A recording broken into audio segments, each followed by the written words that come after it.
All right, we are back in our studio kitchen with Chef Julie, who's making these beautiful weekend rolls. I like to call them. Yes, absolutely. Yeah, it's perfect for a Saturday morning or Sunday morning breakfast for sure. Yeah, so what I've done is I went ahead and I finished up the dough. You can add a little more buttermilk if you need to have it come together. I rolled it out. What works really well for me is to use one of these silicone mats. Okay. That's about 12 by 16 inches. You roll out your dough. I've already spread it with butter, and then I've got a mixture of dark brown sugar, pumpkin pie spice, even with our masks on, we can smell that, and some pecans. And the little trick on this one, I wanted to put apple in it, but in order to make it cook quick and not be soggy, I shredded an entire Honeycrisp apple. Okay. Peeled an apple, I shredded it, and then I sprinkled that with a little bit of lemon juice, and then I pushed it through a sieve. So you got some juice left over, but you got this apple, and it's more dry. Okay. Kind of looks like carrots. It looks a little bit like carrots. And you make about a ½ cup of apple when you're done. It's not science here, so it doesn't have to be exact. Okay. But I like to spread that out, and that way it cooks quickly.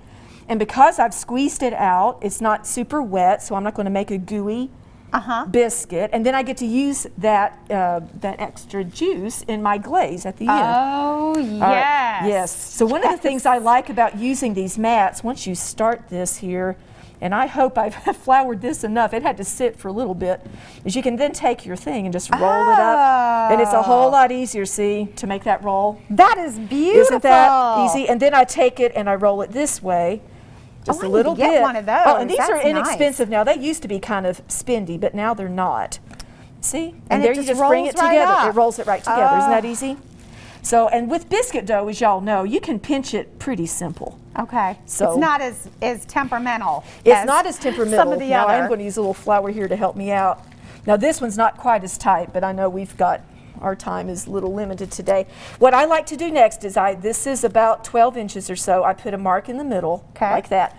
And then I put 4 marks here.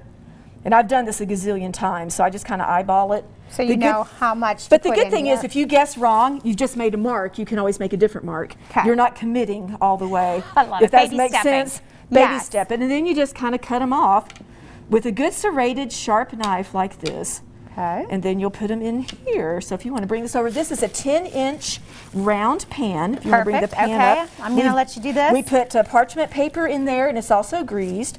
And so you'll just put 7 around the side and 3 in the middle. Okay. And then you bake it at 425 degrees for about 25 minutes. And bring it out, let it sit there for about 5 minutes, and then this wonderful glaze, which I use a combination of powdered sugar and maple syrup and all kinds of goodies. Go to bakingwithjulie.com for all the ingredients.